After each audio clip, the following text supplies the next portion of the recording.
আল্লাহর নবী বলেছেন, লা দীনা লিমান লা সালাতা লাহু, যার কাছে নামাজ নাই তার কাছে দ্বীন নাই, ঈমান নাই, চরিত্র নাই, কিছুই নাই।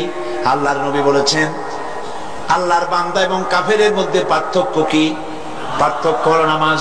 যে নামাজ পড়ে সে আল্লাহর বান্দা, যে নামাজ পড়ে না সে ব্যক্তি কুফরি করলো। মান তারাকা সালাতান মুতাআম্মিদান ফাকাদ কাফারা, ইচ্ছা করে যে নামাজ ছেড়ে দিল সে কুফরি করলো। বলেন নাউজুবিল্লাহ।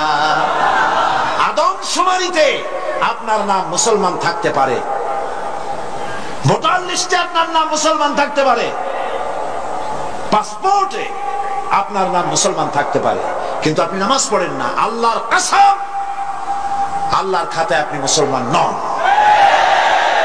আপনি দেশের প্রেসিডেন্ট, প্রধানমন্ত্রী হতে পারেন, পররাষ্ট্র স্বরাষ্ট্রমন্ত্রী হতে পারেন, পুলিশ আপনাকে স্যালুট দেয়, বিডিআর স্যালুট মারে, সবই ঠিক আছে, কিন্তু আপনি যদি নামাজ না পড়েন, আমার দেশের সদর ঘাটে কুলি বোঝাটা নিয়ে পেট চালায়, যে সেই কুলিটা যদি নামাজি হয়, দিনদার হয়, পরেশগার হয়, আল্লাহরে ভয় করে, তাহলে বেনামাজি প্রেসিডেন্ট, বেনামাজি প্রধানমন্ত্রী, বেনামাজি মন্ত্রীর চাইতে আল্লাহর কাছে কুলি, মাঝি, রিকশাওয়ালার মর্যাদা হাজার হাজার গুণ বেশি। আল্লাহর কাছে কে প্রেসিডেন্ট, কে প্রধানমন্ত্রী, এইটার কোনো দাম নাই। আল্লাহর কাছে দাম কি?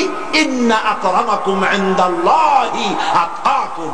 আল্লাহর কাছে মূল্য হচ্ছে তার যে ব্যক্তি আল্লাহকে তোমাদের মধ্যে বেশি ভয় করে। নামাজ, মসজিদে যখন দান, কি সাম্য মসজিদ, সুবহানাল্লাহ বলেন। মসজিদের মধ্যে মন্ত্রী, গরিব মানুষ, ফকির মানুষ, পানওয়ালা, সিগারেটওয়ালা, জুতায় পালিশওয়ালা সব দাঁড়ায় গেছে নামাজের মধ্যে। মন্ত্রীর সামনে এক পালিশওয়ালা, জুতায় পালিশওয়ালা দাঁড়ায় গেছে। মন্ত্রী কি বলতে পারবে, বেটা তুই জুতায় পালিশ করিস, আমি মন্ত্রী, তুই জানিস না? সব নইলে তোর পালিশের বক্স শুদ্ধ দোজকে পাঠায় দেবো। পারবে এরকম কথা বলতে? পারবে না, কারণ মন্ত্রী সাহেব এটা ফাজলামি করার জায়গা না, এটা মসজিদ। এখানে তোমারও যা মর্যাদা, ওই রিকশাওয়ালা, কুলি, মসজিদ, ফকির, ভিক্ষুক তার মর্যাদা সমান। বরং তুমি যদি বেনামাজি হও আর ফাঁকি দিতে নামাজ পড়তে এসে থাকো, তো তোমার থেকে ওর মর্যাদা বেশি। কবি বলেছেন, এক হি সব মে খড়ে হো গে মাহমুদ ও আয়াশ, এক হি সব মে খড়ে হো গে মাহমুদ ও আয়াশ, না কোই বান্দা রহা না কোই বান্দা নওয়াজ। একই কাতারে সম্রাট মাহমুদ আর তার ভৃত্য আয়াজ দাঁড়ায় গেছে। এখন কেউ চাকরও নাই, ভৃত্যও নাই, সব আল্লাহর গোলামে পরিণত হয়ে গেছে।